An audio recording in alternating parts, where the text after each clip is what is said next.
Et puis, il y a un autre levier qui est plus compliqué en réalité à mettre en œuvre, mais qui est absolument essentiel et qui permettra de répondre à l'enjeu de la confiance en soi pour les filles.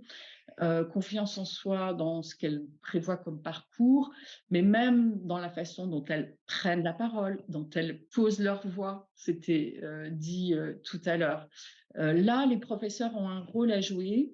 Désormais, il y a dans la formation initiale des professeurs des heures d'enseignement, 18 heures d'enseignement. On peut dire c'est trop peu, c'est pas assez, bien sûr, mais en tout cas 18 heures dédiées à l'égalité filles-garçons. Dans mon académie, il y a dans le programme de formation continue des enseignants des propositions aussi de formation sur ces sujets-là.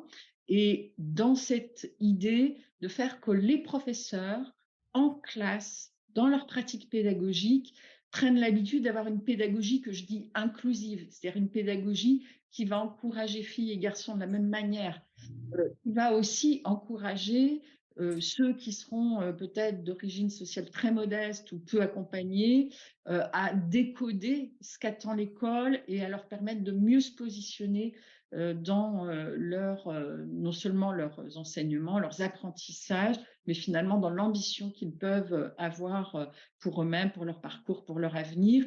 Parce que malheureusement, et dans mon académie c'est très souvent le cas, les familles ne poussent pas dans les milieux sociaux très pauvres ou très modestes ou très éloignés de l'école, les familles ne poussent pas.